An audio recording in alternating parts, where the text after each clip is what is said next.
boy, I'm looking rough working on this stupid black truck here. So this is the weirdest way to do this. This is an intro filmed after doing all the work. So brakes are on. Truck went for about 100. We just went on literally a 100-mile drive just because it was fun to drive the truck again. It's been a little while.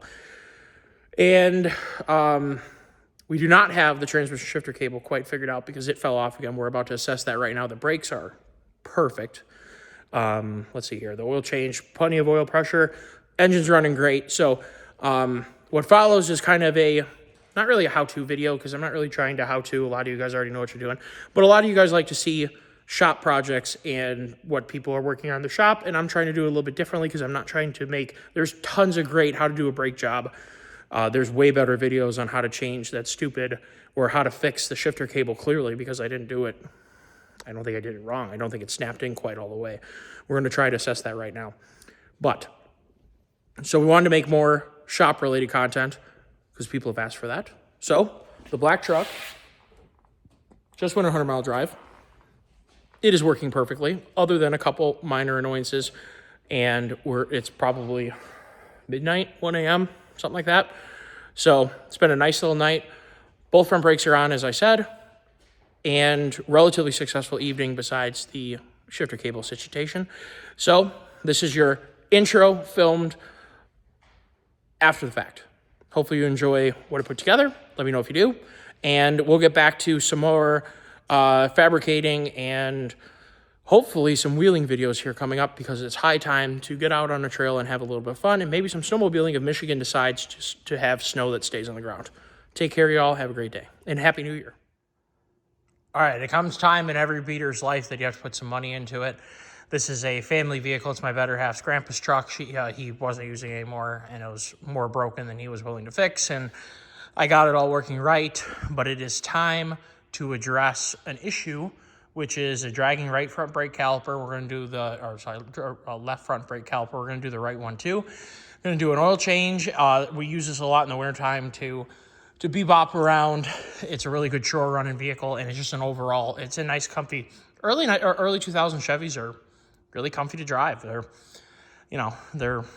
good trucks, but they do take a little bit of work here and there, and especially when they have just a wee bit of rust. It has like 68,000 miles. I think we've had it. I think we put about 14,000 miles on it. It's been a really good truck. It has a slight fuel leak, and I just noticed another foreign material right there that I'm not familiar with why that is on the ground. We're going to investigate that here shortly. It's got a couple leaks. I use a little bit of coolant here and there, but it generates power. It makes heat. AC doesn't work, and the brakes drag. This is a rear disc brake vehicle, which is really cool. It's funny, my buddy's parents bought a half-ton Chevy as a, just get-around vehicle for themselves, and it was a 2010, and it had drum brakes. This is a 2001 with disc brakes. Don't know what's going on there. This is the oil filter for the 4.2. We have some brake fluids, some high-temp anti-seize in our brake pads. We do have to change too. We're going to see how this works. The shift linkage has continually popped off the transmission shifter. I guess it's a really common problem that people talk about on these. I've never encountered it until now. Hopefully we're going to do that too. We got 6 quarts of the good stuff. Should work just fine. And we are doing, because it is scary under there, I'm not even going to mess with it. We're going to take the caliper mounting bracket bolts off, and we're going to throw all the rest of it away. We have new pads. We have new caliper mounting bracket. We got new washers, and we got a new bolt, and we have new slide pins. Everything's all brand new. What I like to do before starting any project is kind of take an inventory. So you don't start off when the biggest thing I'm worried about is getting the banjo bolts off. The rest of it I'm not too worried about. The banjo bolts are always a bear.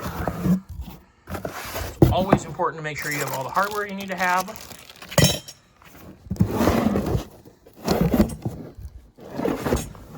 We got we got a bleeder. We have 2 copper washers. We have a new banjo bolt. We have all the hardware. Everything's here. So So that is excellent. We got a bleeder right there. The bleeder cover I saw in there. These are packaged up a little bit better. I'll monkey with those in a second. We have brake pads, as I said. I got some power steering wheel, not necessarily for this. My dad was just here with the Windstar that he's bee-booping around. He just got his left knee fully replaced, and both his daily drivers are manual transmissions. And what do you do with your left knee with a manual transmission? Well, you operate the clutch.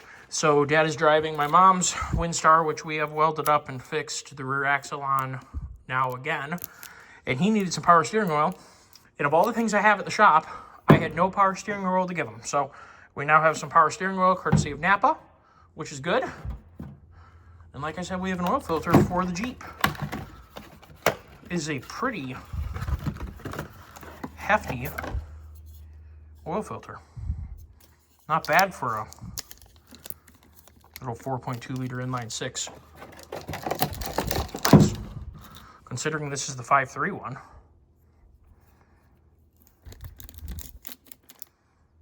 So, obviously just used a little bit dirty. Some assorted junk, which probably needs to be burned. I'm pathologically against litter.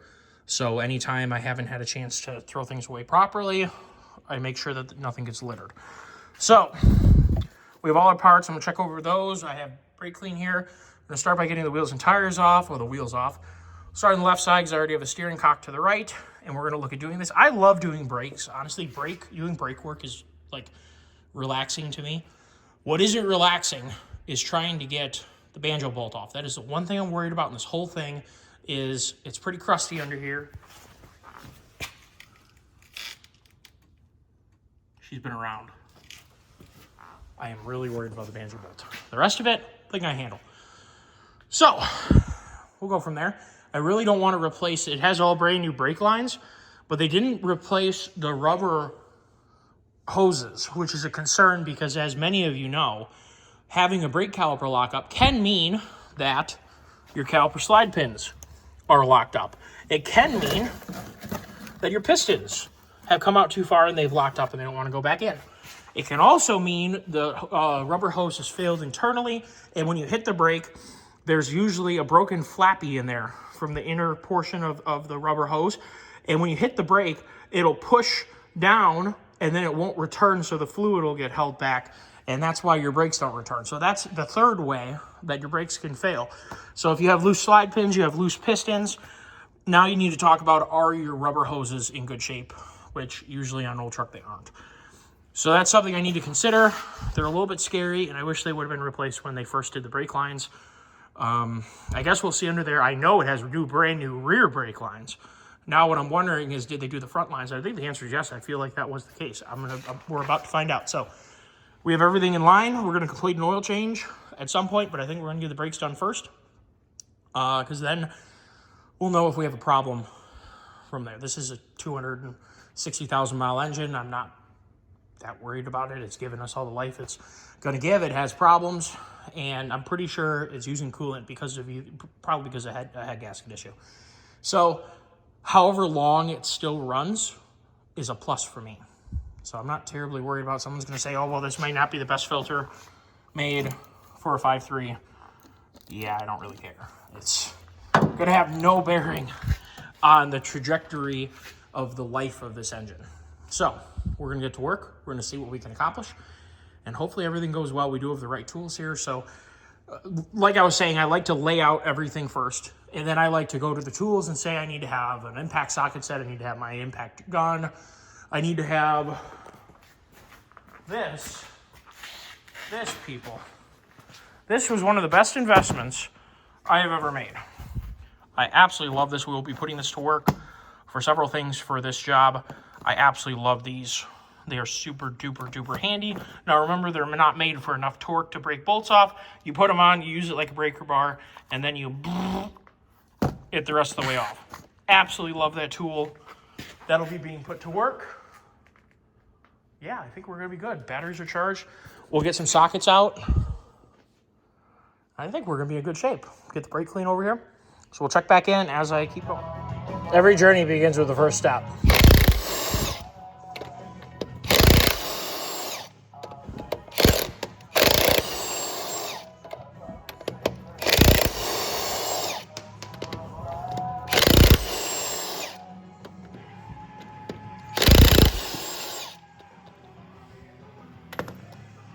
Good old D-Walkini, as I like to call them. Makes life easy.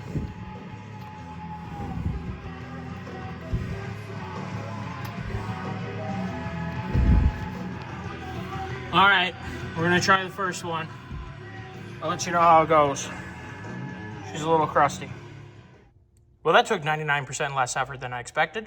Just gotta pry off the caliper from the disc because clearly that is what is stuck, not the line. Have an old my oil drain right underneath there for the couple drips of brake fluid that are still coming out. That line is secured on the top of the knuckle. So we're not gonna be able to put it up higher than the match cylinder, so it's going to continue dripping, which is what it is. We have brand new fluid. So I'm gonna get to trying to pry this off, and this should be smooth sailing on the way out. And if the other side is this easy, I dodged a bullet. Now, I'm not telling you how to do things, but I live in Michigan, and when things are covered in salt, and then the cycling of temperatures, and God forbid you bring a wet vehicle into a warm building, we put anti-seize on stuff because it keeps it from getting locked on. I've seen a lot of people twist off studs and not be able to get wheels off on the side of the road. I use anti-seize, and that's what I do. I'm sure some literature somewhere says it's a bad idea. And I've probably driven 500,000 miles on brakes that I've done. I've never had an issue. So it's all about torquing properly. When you build an engine, you use thread loop. When you're to get consistent torque, not less torque, consistent torque. So I'm going to go with the method that works for us. Now, if you live in Texas, I'm not telling you to do this. But the only way you keep working on things that are this crusty is by gentle persuasion, occasionally more persuasion. But all in all, this was honestly super duper easy. It didn't take anything too extra, but having the right tools and also having a little bit of patience and also making sure to clean up after yourself. I just wire wheeled the hub surface in the 2 ears, and that makes a big difference to kind of push rust back and keep things clean. A lot of times a wheel will seize on right around here. I literally just had to beat off a wheel off of my YJ because someone wasn't, cleaning up after themselves, or maybe the wheel's been on there 30 years and hasn't been off. I don't know. But if you put a little bit of, anti-seize, whatever type of anti-seize you like, it's going to not be impossible to get a wheel off on the side of the road, and that's what matters to me. So we have the brand new, shiny, yummy-looking rotor. And as my old kindergarten teacher used to say, Mrs. Harris, a dabble do ya. A dabble do ya. So we're going to keep putting this back together, and today maybe that wouldn't be, maybe a dab won't do you these days. So we're going to keep putting this together, and we'll see how we do. So we are tightened up, and that was by far the easiest brake job I have ever done in my life. My buddy used O'Reilly brand caliper mounting bracket, caliper, and not rotors. He got power stop rotors and pads for his 2016 Super Duty, and we did a full brake job in his truck, and I was blown away by the refinishing quality of the O'Reilly's product. The other interesting thing is, instead of using a different size wrench, your caliper slide pin bolts are, first of all, it's a one-piece slide pin that screws into the caliper itself, and it's the same size head as your caliper mounting bracket. So that is really handy. I wish they would have done that from the factory. Now, the only thing I can see that concerns me, and if any of you guys have seen this before, this rubber boot, I don't want to yank on it too hard. It appears to be fully extended. Normally, there's a lip, and there is sort of a lip in here, and I'm wondering if once you pressurize the brakes up, if that'll move enough to actually have this this boot drop over. Normally, when you set up something like this, you would drop that boot over when you put the slide pin in. Actually, it would actually be on the caliper mounting bracket side. This setup is a little bit different, and it doesn't appear that you can extend this, and I don't want to pry at it with anything because it appears to be fully extended. I don't believe that it's designed to flop over that quite yet. Hopefully its design is it has an inner and then like an outer seal, kind of like an axle has, where the outer part just keeps debris out. The inner seal is like the grease seal. Hopefully that's how it's built. And so I did put some high temp copper anti-seize on that slide pin, and you be extremely gentle with it because you don't want to have it all pile up in the end and then the pin won't be able to go in all the way. It'll become a hydraulic, stop here. So that's all done. We are torqued. We're going to go pressurize up the brake system. We're going to crack the bleeder. We're going to get some fluid in here and just make sure that this sealed, because obviously this is a very crusty, very, very crusty hose. Amazingly, the banjo bolt came out without an issue, and so far everything has gone back together with zero pain. And one of the reasons for being able to do that is pulling your caliper mounting bracket, throwing everything else away as one unit, and not having to pull out your pins and not having to try and get your slide pins out of the caliper mounting bracket, which is a nightmare when it's rusty. So being able to replace it all in one swoop and have it coated is, and no, I don't have any affiliation with O'Reilly Auto Parts, but I saw how well it worked on my buddies, and I went this way with this truck, and so far I am duly impressed. So good things. We're going to try and bleed this guy out and see if we can get some brake pressure over here, and then we'll worry about the other side. All right, we're all bled. We're not bred. We're all bled. We're not leaking, and this has been a treat compared to how some brake jobs go. This caliper and this caliper mounting bracket are absolutely incredible. Hugely like them. So I'm going to leave the wheel off for right now. We're going to move on to the other side. We're going to check. We're going to do the other side.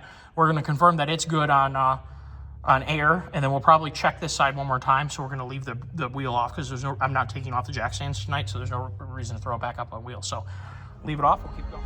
All right, this was by far the easiest brake job I've ever done. We are tight. We're bled. No issues. Those O'Reilly mounting brackets and calipers made a huge difference. The disc brakes look good. Hopefully we're on point. We're going to finish up an oil change, and then we're going to find out why there's a little pool of something toward the front of the motor. I don't really know where that's coming from. And then we need to put the shifter linkage repair piece that was like $10.99, but hopefully this actually solves kind of a big problem with the shifter cable falling off the shift lever on the 406E. So hopefully the old 1500 will live another day. All right, so you're catching me being liars. 261,000 miles. We have brakes on the truck. We got a fixed transmission cable. We have new oil, and it is running fantastic. Brakes feel really good. I'm not going to do a full-on stop just because it's an old crusty truck, and generally don't do crazy stuff in old crusty trucks, but it's got more than enough brakes to do things that need to be done with. So we are on the mend here.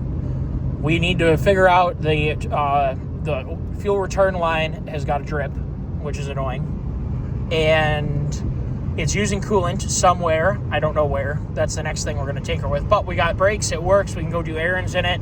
I have the cooling bottle cap loose right now so that we don't piss out extra coolant that we don't need to. I have no idea where it's coming from. I've never been able to find the leak, which makes me think that it is head gasket, which obviously early 5.3s are pretty known for. So that's annoying, and it's still such a good running engine. If that is the case, which I do believe that it is, I will literally probably just continue dumping coolant in it because I'm going to run it until it won't run anymore, and then we'll put a brand new or find a good used engine or rebuild an engine or put a reman in. Being that this was my better half's grandpa's truck, she insists that it needs to have the stock engine, so maybe I'll have to build an engine, rebuild this engine, which, you know, some extra time down as opposed to throwing in a new engine. So we'll see. So thank you all for watching. I hope you enjoyed a little bit of shop tinkering and getting a little bit of projects done and kind of how I do things. And yeah, hope you guys have a great day and enjoyed a shop talk related video.